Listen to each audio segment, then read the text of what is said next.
Yes, hello and welcome everybody to our webinar where we're going to present an OECD stocktake on G7 government-led voluntary and mandatory due diligence measures for sustainable agri-food supply chains. And well, we're all digital, of course, but I'm in Berlin at the Green Week, a big agricultural fair, which also came with a big ministerial meeting last week. So, and sustainable agriculture was, of course, on everybody's mind.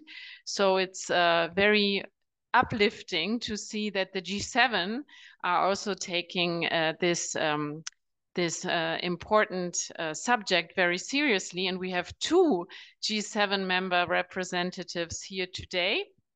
Cornelia Berns, who's Director of International Cooperation and Global Food Policy at the German Ministry of Food and Agriculture, is with us, and she's going to introduce us into the subject shortly.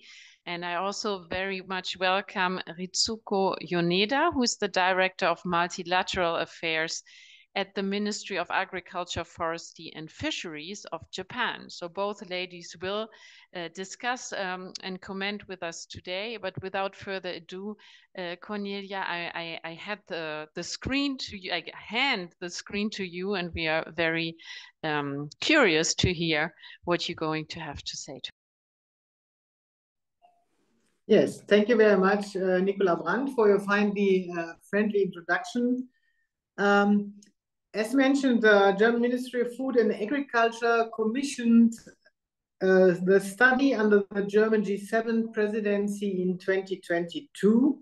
And I'm very pleased that we have the online meeting today to present and discuss the OECD G7 study with a wide range of experts from many countries. Across G7 countries, but also worldwide, there are different rules, voluntary guidelines, and private sector standards that set requirements on environmental, climate, or other sustainability aspects along the agricultural supply chains.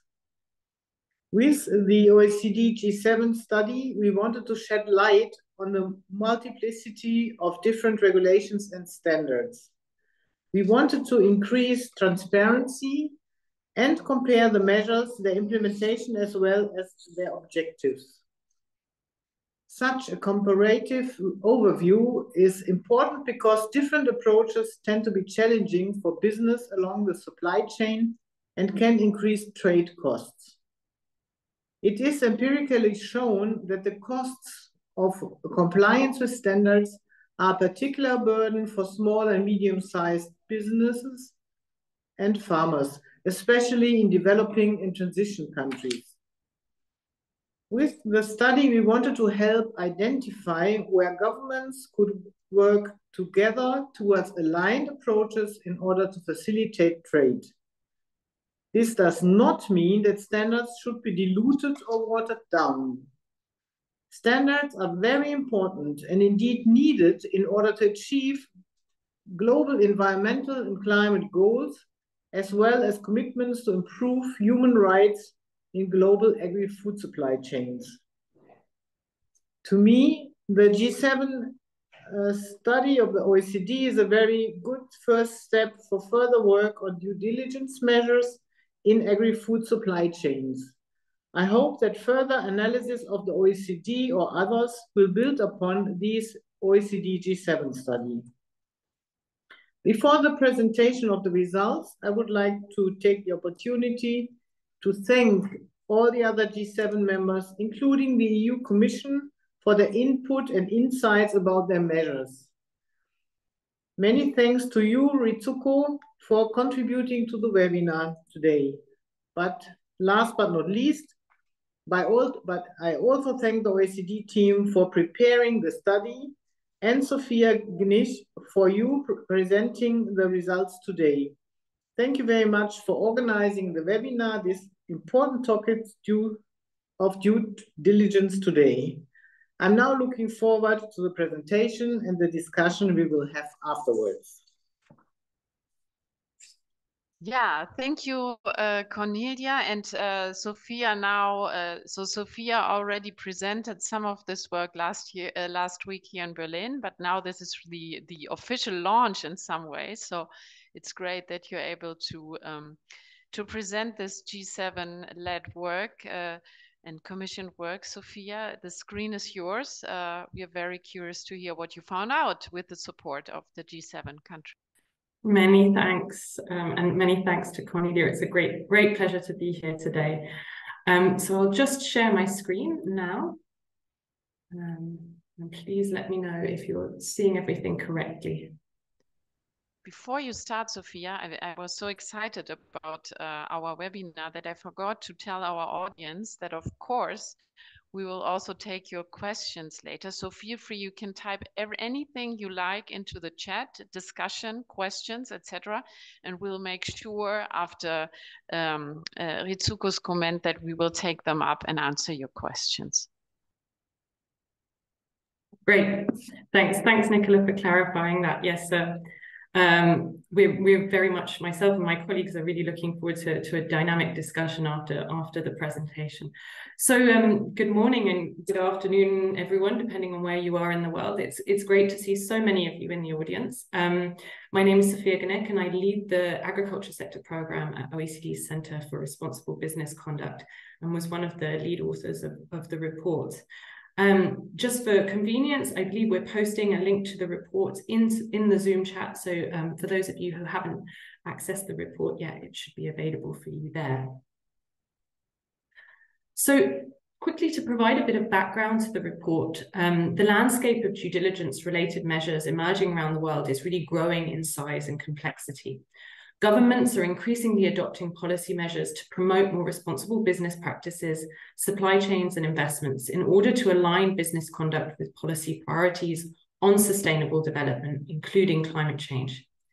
This is happening through a mix of mandatory and voluntary measures, many of which are based on or reference international due diligence frameworks, though they differ in their aims and their scope depending on domestic priorities and context. This has led to a significant focus among OECD and non-OECD governments on the importance of coordination and alignment of policy measures on RBC across global supply chains. And as such, the OECD is actively monitoring these developments and engaging with governments, business, and stakeholders in promoting alignment across policy initiatives and with government-backed OECD instruments.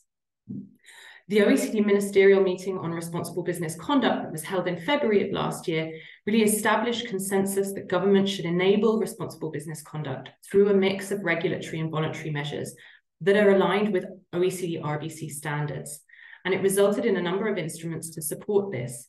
To note, the OECD Ministerial Declaration on Promoting and Enabling Responsible Business Conduct in the Global Economy calls on the OECD through its investment committee and working parties to strengthen cooperation and coordination on due diligence policies through an inclusive platform for dialogue, information sharing, capacity building, and cooperation.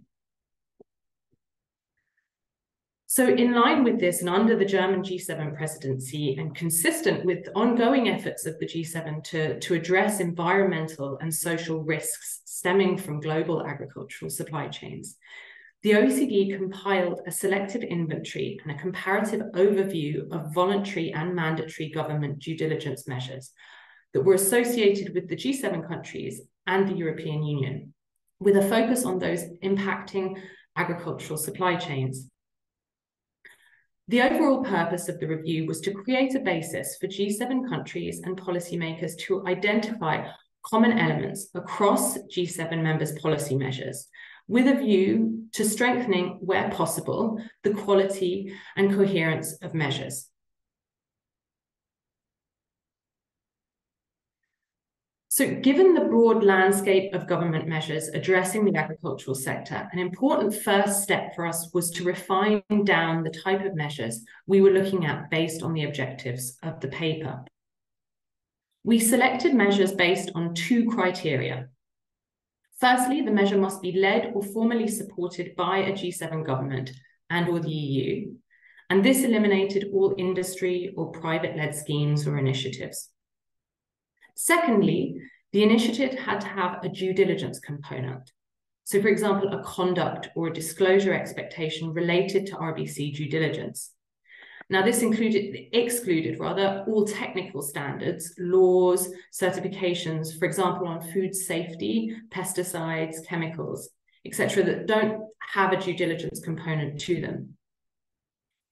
It's important to note that by using these filters, some of the measures that we identified in the report are not specific to the agriculture sector or supply chains and have more of a horizontal approach, covering all sectors of the economy without distinctions. So ultimately, the report identifies 24 policy measures among G7 countries that can be applied to agricultural supply chains. The report then classifies each of these measures into one of 5 categories and defines them as the following. So under mandatory measures, we have corporate disclosure measures, which require public disclosure of information on what companies are doing to identify and address environmental and social risks in their operations and supply chains. Trade-based measures, which prohibit the import or placing on the market and export or use of products or commodities associated with adverse social and environmental impacts, subject to the demonstration of adequate due diligence or due care. Mandatory due diligence measures, which require companies to carry out due diligence in relation to specified adverse impacts associated with their operations, suppliers, and other business relationships, but without introducing prohibitions on the import, export, or use of specific products. Then under voluntary measures, we define 2 categories: government guidances that set out guidance to promote more sustainable and responsible business practices in global agricultural supply chains, and then government-led partnerships, which aim to promote more responsible business practices, including due diligence, and engage with suppliers and other stakeholders, often through a multi-stakeholder dialogue and exchange. We do make reference to the importance of other policies and mechanisms to incentivize responsible business conduct in the paper, such as public procurement, trade and investment policies, sustainable finance, as well as certifications. And I think it's important to note that we specifically recognize that the role and the importance of certification schemes and labels in the paper, because of the fact that they're widely used in the agricultural sector to promote more sustainable and responsible business practices. There's really been a proliferation of public and private certifications within the last decade. And a number of the G7 policy measures that are listed in the review reference certification schemes as a means to help companies comply with due diligence related expectations. However, they often lack specificity about the role of those schemes in the context of a company's own due diligence and whether companies have a responsibility to check the credibility of the certifications that they use. So among the 24 measures, 10 are mandatory measures, of which 3 are corporate due diligence disclosure measures, 5 are trade-based measures, and 2 are mandatory due diligence laws. 14 are voluntary measures, of which 4 are government guidances and 10 are government-led partnerships or initiatives. And what we noticed was that while promoting responsible agricultural supply chains is not a new concern for G7 policymakers, the past 3 years have seen a really sharp increase in the number of measures introduced by G7 governments. In total, 63% of the measures in scope of the paper were introduced in the past 3 years. Included in the visual that's on the right-hand side of the screen is the launch of the OECD FAO guidance on responsible agricultural supply chains in 2016, which was just included to highlight the evolution of these measures and the role of the guidance in that mix. So coming to the results of the paper, the first part of the review looks at the similarities and the differences in design, scope, and objectives of the measures. Some of the key variations identified include on the RBC, or the sustainability risk scope. The measures vary in whether they take a broad or narrow approach to the risks that they aim to address. 7 of the measures aim to address a broad range of sustainability risks, while the vast majority of measures, 71%, take a more targeted approach and predetermine specific risks that business should address through due diligence. For measures identified that target specific risks, there seems to be a broad convergence around which issues governments consider to be the most important, with the majority of those measures addressing deforestation and forced labour. But among the measures, how those risks and adverse impacts are defined, i.e. definitions of deforestation or environmental impacts, also varies considerably. We also noted that there has been limited integration of climate risks and impacts in the policy measures that we identified. Another variation is in commodity scope. Over half of the measures predefine specific commodities in scope of the measures, and commodities are often selected for being associated with a specific risk. For example, 3 out of the 5 trade-based measures target a commodity or commodities that are related to deforestation or timber production. Trade-based measures tend to be the more selective in commodity scope than the other mandatory due diligence measures. Other important variations relate to supply chain scope. So while all of the measures aim to address risks beyond a company's own individual operations, they take different approaches when applying due diligence expectations to the supply chain and other business relationships. So some of the measures focus on specific points or tiers in the chain, while others use a broader concept of supply chain or value chain. But what we see is that terms such as supply chain or suppliers are often underdefined within the measures. There was also variation in terms of the entities and scope of the measures. Some measures focus on large multinational enterprises with specific criteria and thresholds, while others also include small and medium-sized enterprises. Now, the second section of the review specifically looks at the 10 mandatory measures and their different approaches to due diligence. We do this by using the OECD RBC due diligence framework as a reference point. Now, we don't undertake a comprehensive analysis of how the mandatory measures integrate or align with key due diligence principles or the 6-step due diligence framework, but rather we use examples to highlight consistencies and inconsistencies between the measures. Important takeaways from this part of the report include that the mandatory measures identified really take different approaches to due diligence, in part because of their core underlying nature or purpose, i.e., do they focus on information disclosure or do they focus on access to market? This, therefore, has impacts on the measure's approach to 2 key characteristics of due diligence, the first being the risk-based approach and the second being stakeholder engagement. And just for those of you who may be a little less familiar, what do I mean by a risk-based approach? Well, under the RBC due diligence standards, this means that the action that an enterprise takes should be commensurate to the severity and the likelihood of an adverse impact taking place. And where it's not feasible to address all identified impacts or risks at once, an enterprise should prioritize its actions based on the severity and likelihood of the adverse impact. So really, severity and likelihood are core to a risk-based approach. And what we found was that measures with a narrow risk scope, in effect, predetermine and prioritize specific RBC risks over other risks for companies, as well as the risk factors, so specific geographies, business entities, or commodities. They also tailor the due diligence requirements to the specific risks they're addressing.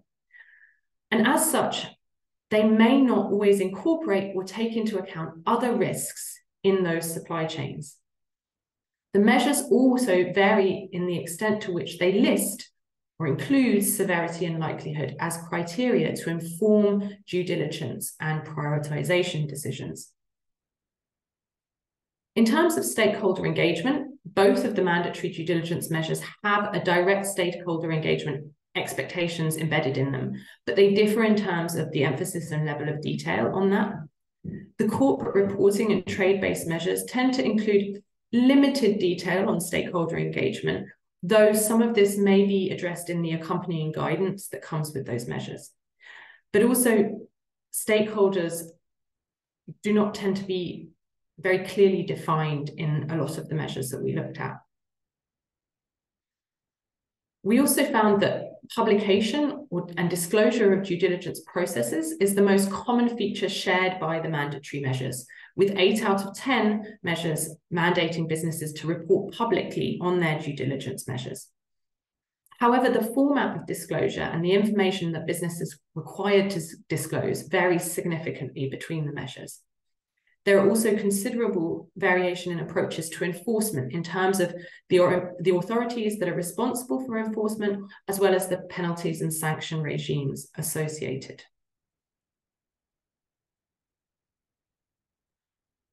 So finally, the report considers the need for future research to understand and address the impacts of the measures, as well as the lessons learned from implementation, noting that many of these measures were only adopted in the last 3 years, and so it's too early to carry out a comprehensive study of their current or future impacts.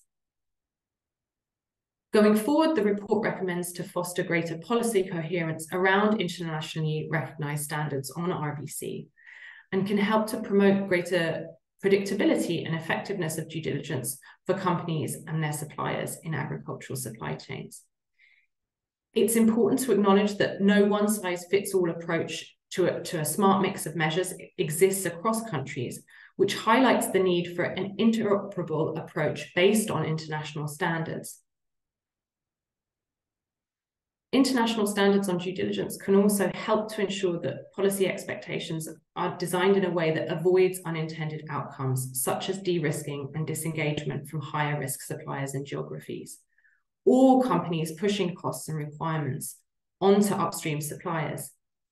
International frameworks on RBC and business and human rights have been carefully calibrated to avoid unintended consequences and ensure that due diligence by companies would lead to the intended outcomes for people and the environment, including through the risk-based approach and focusing on demonstrated improvement through stakeholder engagement. Governments have an important opportunity to coordinate around accompanying measures to build capacity, create an enabling environment for RBC, and promote engagement and partnership with key producer and consumer countries. And lastly, and in case of interest to our audience, I wanted to highlight that the RBC Centre has developed, or is in the process of developing, a number of different resources, events, and tools for business, sustainability initiatives, and certification schemes, as well as government. First to note is the Due Diligence Policy Hub, which contains briefings, technical papers, information on events, and background notes, which may be of interest, including ones on translating a risk-based due diligence approach into law and the role of sustainability initiatives in mandatory due diligence. We've also developed 2 online due diligence checkers for the garment sector and the agricultural sector. The agricultural due diligence checker is currently under development, and we will be testing it with stakeholders in the coming months. These 2 online tools allow business and certification schemes and voluntary initiatives to carry out self-assessments to better understand their alignment with international standards on due diligence. And we've also held and have planned a number of policymaker roundtables, including one in March, in collaboration with our OECD development colleagues on accompanying measures associated with these policy and regulatory developments. So I will end now and thank you all for your attention, and I'll hand back to Nicola. Yes, thank you very much, Sophia. And in fact, thank you for this interesting presentation. In fact, questions are already piling up, but before we go to them, I wanted to do a little bit of housekeeping, because one question that came up was technical. The paper can not be assessed, or the PDF cannot be downloaded easily, but you can look at the paper online, and we will later also document our webinar on a blog, on a web page that we will share with all of you, and all the links that Sophia provided, but also the link to the paper, the PDF, can be found then there. So bear with us a little bit. And after this interesting presentation, Sophia, I would like to turn to Japan, to Ms. Ritsuko Yoneda. And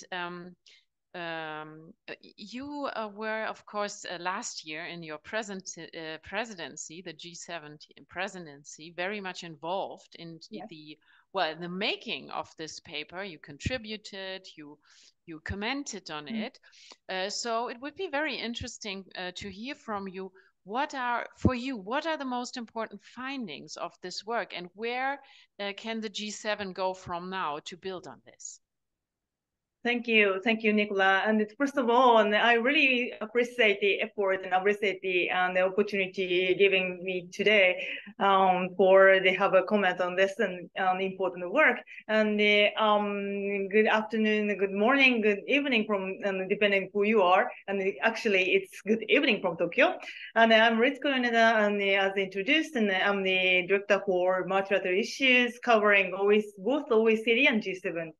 And last year, as mentioned, we had a G7 presidency last year, and chaired the discussion on the agriculture ministers' document at the ministers' meeting. And of course, one of the pillars is agricultural sustainability while improving agricultural productivity, and also on how to improve supply chain and sustainability also has a focus on that within the document on the communique.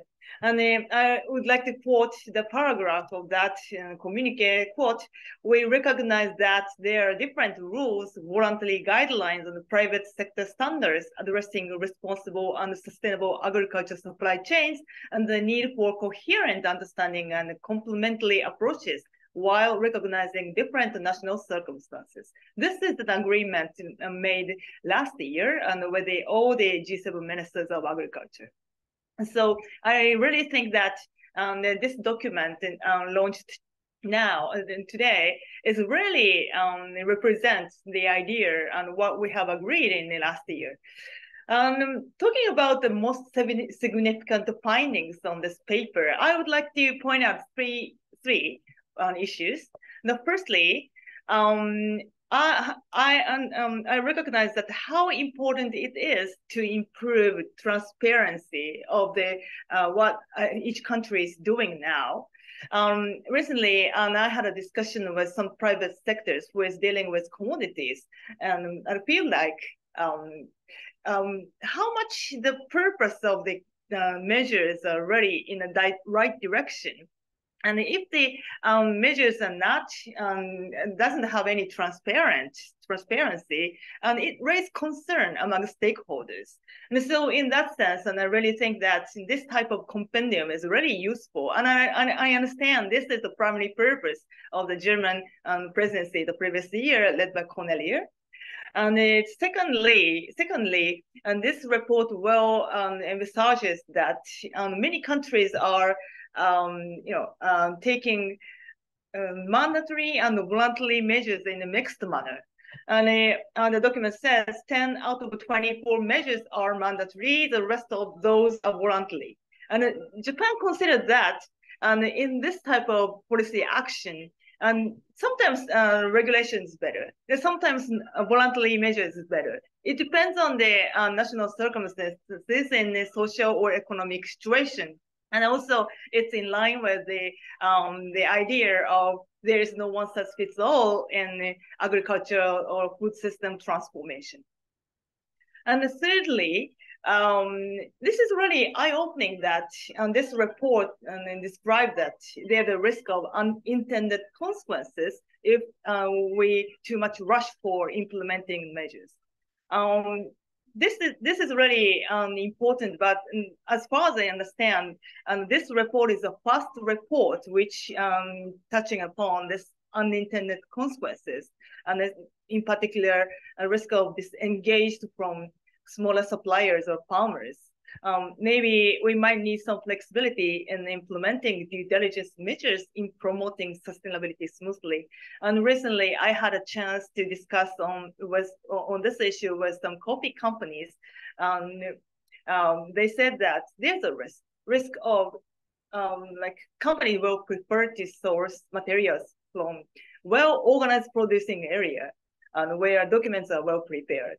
So it implies that communities that do not have well traceability might be disengaged from the supply chain. That is a big risk, and I think. And last but not least, this is my personal opinion that this report deals with both environmental due diligence and human rights due diligence. And sometimes these two are discussed separately, but my opinion is that these two aspects should be discussed in a joint manner. I really think that in that sense, this report is going in a really right direction, taking these two aspects together. And also, I would like to add that this report is a first step of the various work to do, and we agree, Sophia, that we need further analytical work on all of the issues I represented in a couple of minutes ago. So I understand today many country representatives and also private sector representatives are joining in this webinar. So I really expect the further discussion to be done taking advantage of this report. And again, I really thank the German leadership to launch this initiative, and also the tremendous work done by OECD Secretariat. Thank you. I stop here. Yes, thank you, Ritsuko. And I think you already touched upon some of the sensitive issues that have come up in the chat. So it's great that we will now have another sort of half an hour where we can basically put those questions, to you, Sophia. And I haven't even probably introduced you. So Sophia, as you might have guessed, she leads the work on responsible agricultural supply chains in our Center for Responsible Business Conduct. But we have also with us Emily Norton, who's our lead on regulatory engagement and sustainability, and she can answer some questions, again, from the OECD Responsible Business Conduct Center, and Tiana Buhle, who's the head of governance and multilateral relations at the center. So I think in due course, Sabine will basically pin you.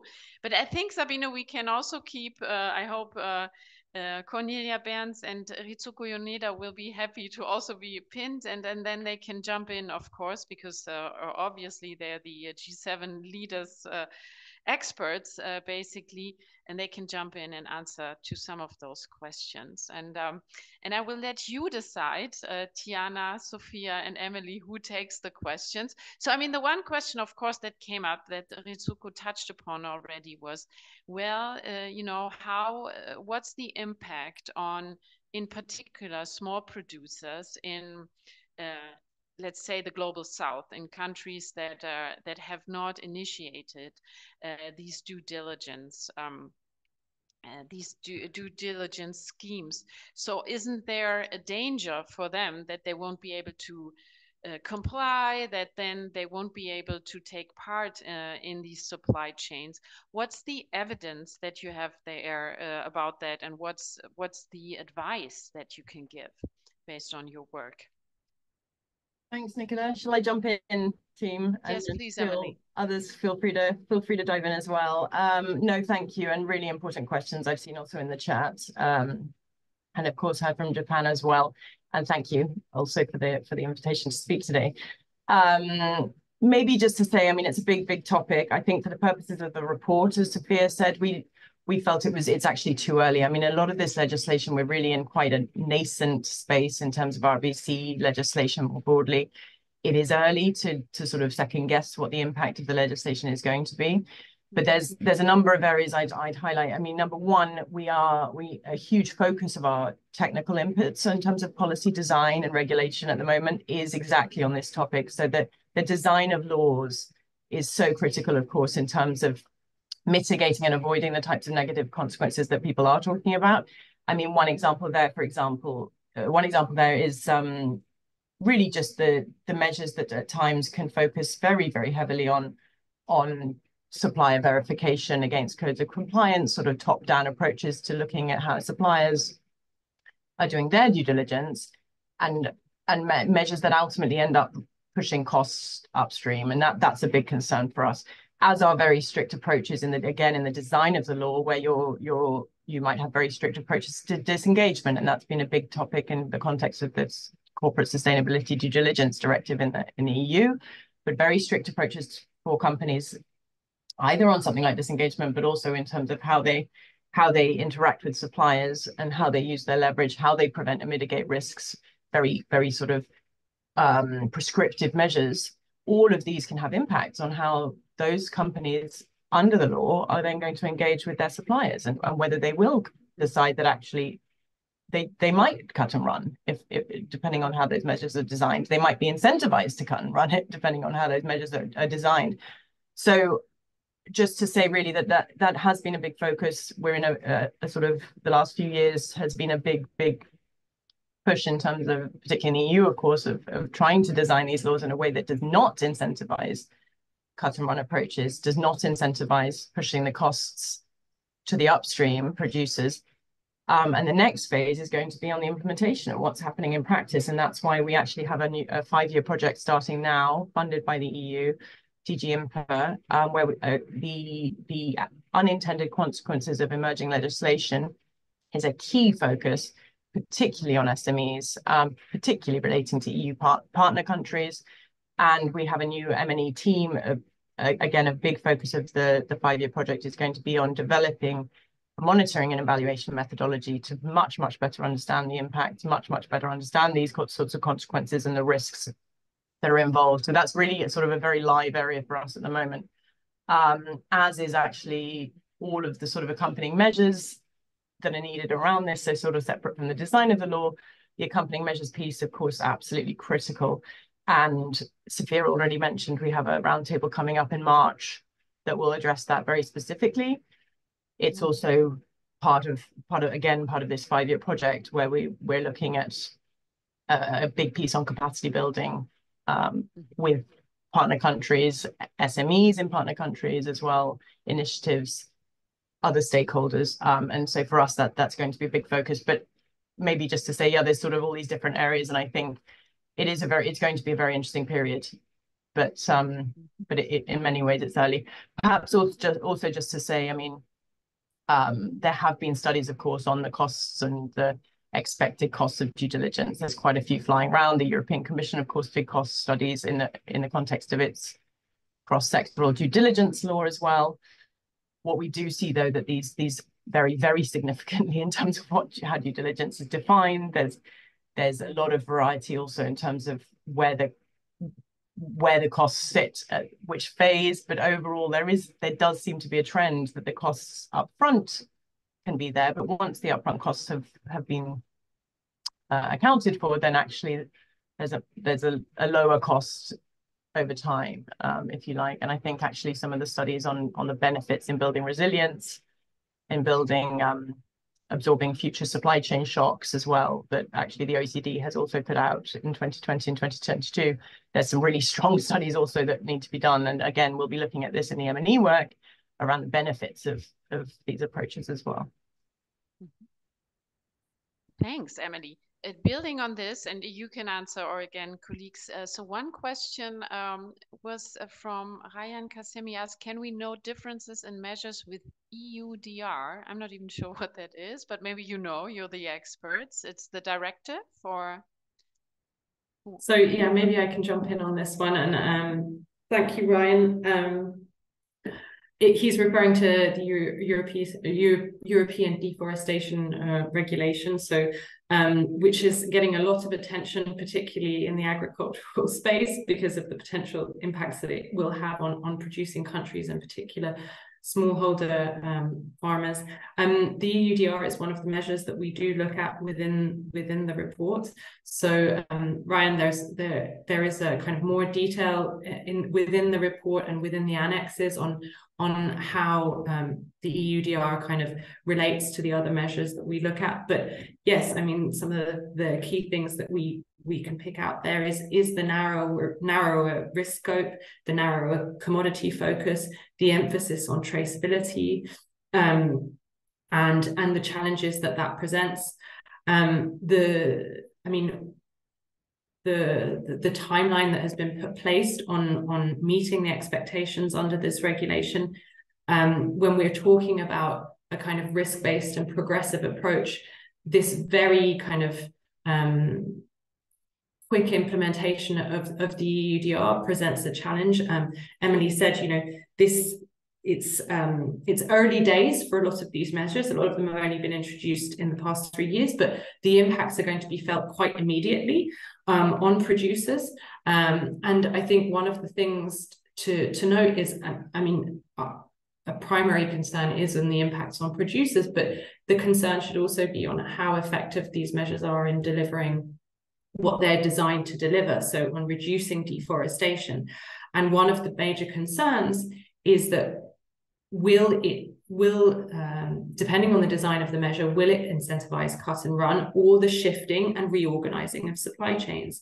So will the EU simply end up sourcing from plantations or from producers that can supply the data and the information that's required, and smallholders and other producers that are not able to provide that level of traceability or data end up supplying to other countries that do not have those requirements? And to what extent is that going to actually address the risk and the impact of deforestation, which is what these measures are all about? I mean, ultimately, these measures are being put in place with good intentions to address these very serious and very important risks. So yes, Ryan, I'm not sure if that completely answered your question, but just to say that there is a lot more detail in the report in terms of the nuances and differences between the measures.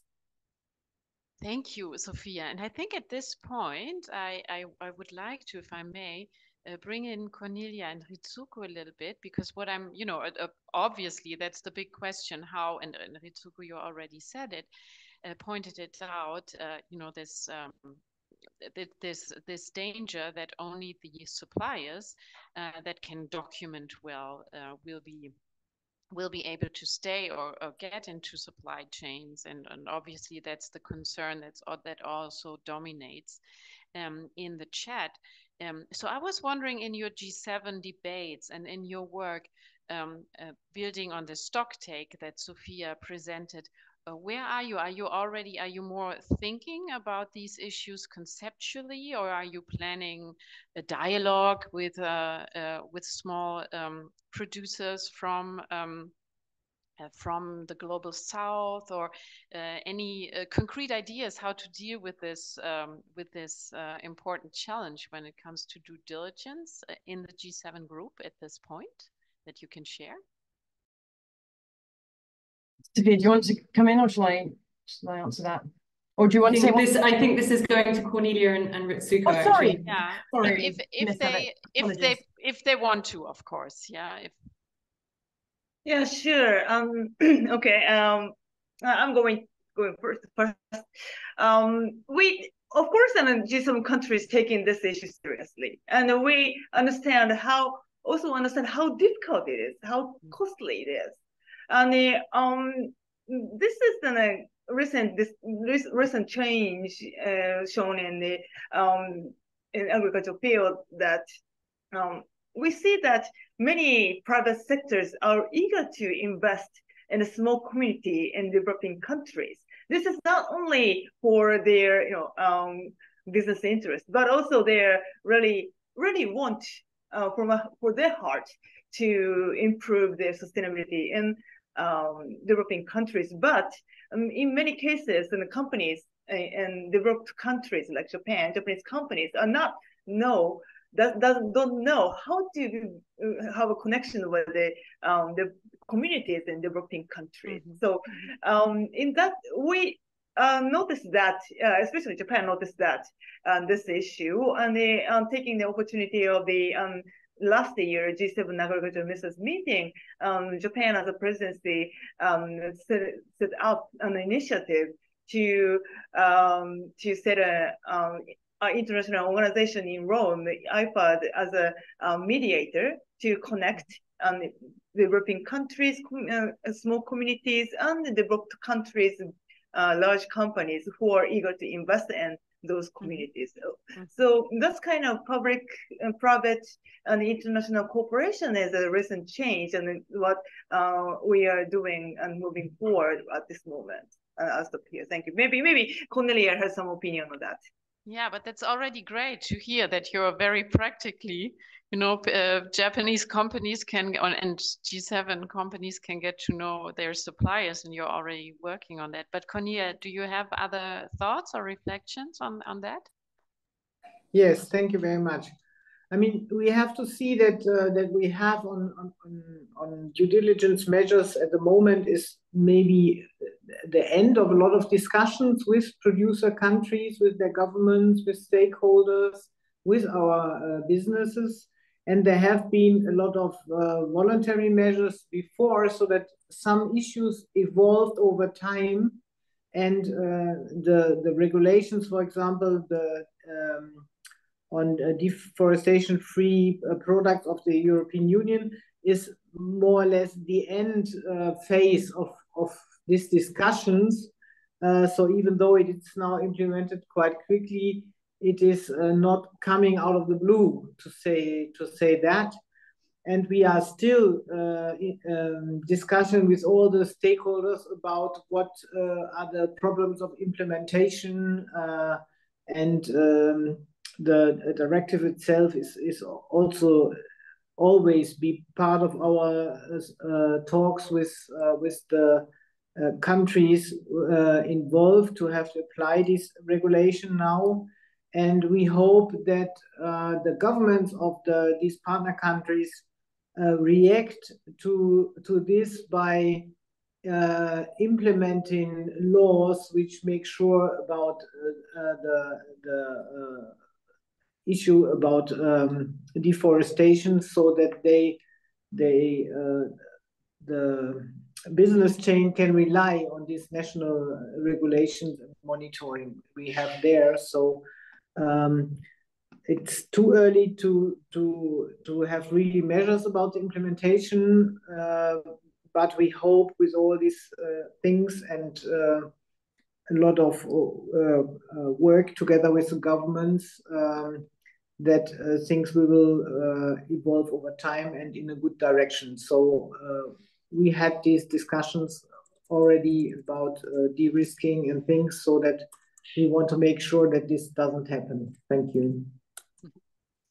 Yeah, very interesting to hear. And I think with this, that's a good bridge to the OECD ladies. And I note that we have only ladies in the panel. I think we have to bring men into the thinking and leadership of sustainability in agricultural supply chains at some point.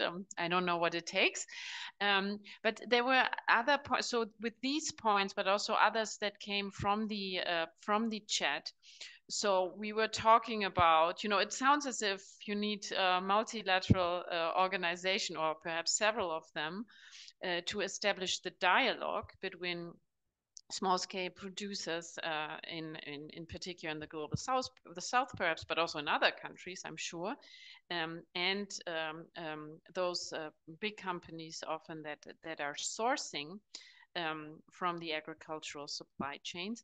But also there was a question about acceptable means of compliance. So should they be drafted and developed when it comes to implementation? Personally, I'm also curious whether this problem, which is quite clear that it's very difficult for small-scale farmers to provide all the data and the documentation, whether the OECD is working on means to basically pool this resource sort of a public good, right?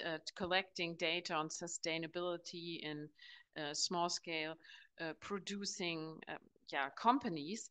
Is that something that can be done at the sectoral level? Are there already some best practices how to go about this? I'd be curious to hear some thoughts from you, Emily, Sophia, and Tiana, what can be done in order to facilitate implementation and make sure it doesn't have unintended consequences.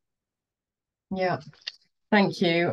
Again, I can start and colleagues can jump in, but thank you. And interesting points also. Thank you from Japan and from Cornelia. Maybe to start with the points on some of the challenges, of course, for the partner countries, and the question I've seen from Brazil as well, on the importance of dialogue with exporting countries and the smallholder small-scale production countries. We also, in sort of parallel with the 5-year project I mentioned earlier, in terms of looking at accompanying measures and impact, we are also starting work very, very much live on a policy cooperation coordination platform.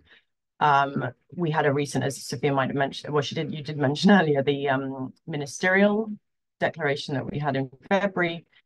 And one of the big outcomes of that really was that there's huge demand from the adherents, the OECD, the adherent governments, for us to establish a more formalized policy platform for cooperation, but for coordination on lessons learned on the regulatory space, if you like.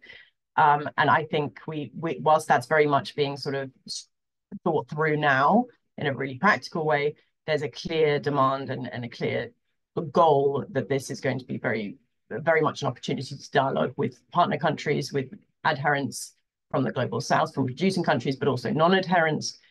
So a really valuable role for the OECD to play in that space, and bringing these voices together to talk about implementation challenges, to talk about enforcement challenges, to share lessons learned on design of the law as well, different pieces of legislation. SMEs very much going to be, as always with a lot of our work on this topic, a big focus there as well. So I wanted to just flag that as a big area of work for us. Beyond that, yeah, I mean, briefly beyond that, of course, we are working more and more closely with our development colleagues, not only with this roundtable coming up, but that work will continue. And again, very much a lens on the types of issues that people are raising in the chat and that we've heard from. In terms of the acceptable means of compliance and the pooling of resources and data, I mean, I think that's these sorts of questions about what is the OECD's role in this space are coming up. They're coming up in the context of the policy coordination platform. They're also coming up a lot in the context of certifications and initiatives actually as well, where we are having a lot of discussions with policymakers, not just in the EU, but beyond, about how OECD can help to bring some sort of clarity to the landscape of certifications and initiatives, and how can there be centralized portals of information of the type we just heard, but also for initiatives and certifications and assurance schemes, etc. So again, I would say a live discussion. I personally would be surprised, and Tiana, feel free to jump in. I'd personally be surprised if the OECD becomes a portal of information in that way, but there are lots of partners that we work with now. I'm thinking of the International Trade Center, ILO. There are lots of partners that are starting to collect data. Certainly the conversations we're having with governments, there could be a lot of very good information sharing, particularly in the context of the EU deforestation regulation for agri, but of course the other laws coming out. We would hope that the information sharing is happening at the government level as well. Possibilities, of course, for public databases in those contexts as well. And it's something we've actually recommended in the context of CSDD, the cross-sectoral directive. certainly some of the data that's coming out of the conflict minerals law, for example, very, very interesting, very, very useful. It'll be, you know, I think, again, it's early for a lot of these laws in terms of the implementation side, but those are a lot of the discussions that will be coming up. Yeah, thank you very much. And we don't have, well, I don't know, Tiana, Sophia, do you want to follow up in any way? Otherwise, I do have at least probably what is akin to the last question, because we don't have much time left. Did you want to follow up, Sophia? No? No, go ahead. Yes, because you know, and understandably so, because in particular with legislation coming across big pieces of legislation in the EU, lots of uncertainties in the EU, but also elsewhere, and in particular in partner countries with small scale producers. So we've seen that. What I would like to know from you, from any of you really, is, do you also see, so that people have seen the risks a lot and they have a lot of questions, are there opportunities also for these, in this type of due diligence directives for small scale producers in partner countries, in terms of, I don't know, it will be suddenly profitable to have a more sustainable means of producing, because those who don't have it will not be able to compete. Is there an opportunity in it, or is it mainly a cost for those producers? Sophia, what do you think?